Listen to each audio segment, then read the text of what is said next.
Sir AI யுகத்தில் வாழ்ந்துட்டு இருக்கோம், எல்லாமே டிஜிட்டலாக மாறிட்டு இருக்கு. இந்த காலகட்டத்தில் பெரிய பெரிய லைப்ரரிஸ், கீழடி, பொருணை, மியூசியம்ஸ் இதனுடைய ஃபோக்கஸும் அதிகமாக இருக்குது. அதனுடைய தேவை என்னன்னு நினைக்கிறீங்க உங்கள் பார்வையில்? ஆக்சுவலாக இப்போ நம்ம ஒரு டிஜிட்டல் வேர்ல்டில் நம்ம வாழ்ந்துகிட்டு இருக்கிறோம்ன்றது உண்மை, அது யதார்த்தம்தான். ஆனால் அதே சமயத்தில் நம்ம ஒன்று புரிஞ்சுக்கிறதும் முக்கியம்.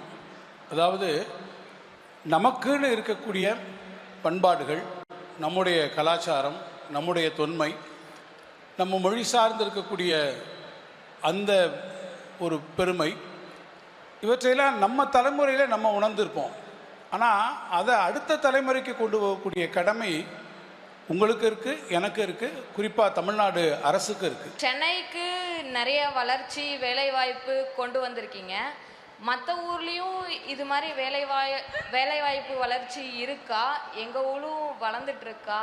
இன்னைக்கு தமிழ்நாட்டில் இருக்கிற டியர் 1 டியர் 2 டவுன்ஸ் எதுவாக இருந்தாலும், ஏன் இன்னும் சொல்லணும்னா வில்லேஜஸ்க்குமே வளர்ச்சியை கொண்டு போய் சேர்த்துருக்கு திராவிட மாடல் ஆட்சி. இதற்கு மூலமுதற் காரணம் டிஸ்ட்ரிபியூட்டட் க்ரோத் மேலே நம்ம ஃபோக்கஸ். இப்போ ஈரோடுக்கே சொல்கிறோம் பாருங்கள், நீங்கள் ஈரோடு வந்து ஹொசூர் அண்ட் கோவை அந்த இண்டஸ்ட்ரியல் காரிடாரில் இருக்குது.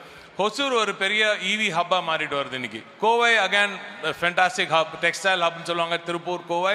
பட் பெரிய R&D ஹப்பாகவும் பெரிய செமிகண்டக்டர் ஹப்பாகவும் மாறிட்டு வருது கோவை.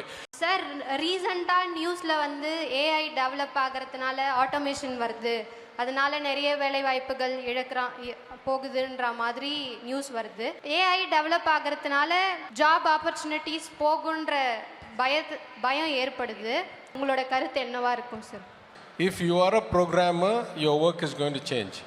ஆனால் உங்களை மாதிரி ஆள் உங்கள் துறையில் நீங்கள் ஏதாவது ஒரு ஆராய்ச்சி பண்ணும், இல்லை டேட்டாவை எடுத்து வகுக்கணும்னா முன்னால் உங்களால் முடியவே முடியாது. ஏன்னா உங்களால் ப்ரோக்ராம் எழுத முடியாது. நீங்கள் யார்ட்டையாவது போய் ஒரு சாஃப்ட்வேர் உருவாக்கி கொடுங்க, அதை வச்சு நான் ஆய்வு செய்கிறேன், இல்லை ஆராய்ச்சி செய்கிறேன், இல்லை தகவல் தீட்டுறேன்னு நீங்கள் சொல்ல முடியும். ஆனால் இப்போது நீங்களே ஏஐ வச்சு அந்த ஆப்பையோ அந்த கோடையோ ஜென்ரேட் பண்ணி you can do all of your work without needing some other software specialist. So in all kinds of fields, it is going to bring democratization of technology that didn't exist before. AI will become ubiquitous and it will make application development and the use of computing and data available to all majors, not only engineers and computer scientists.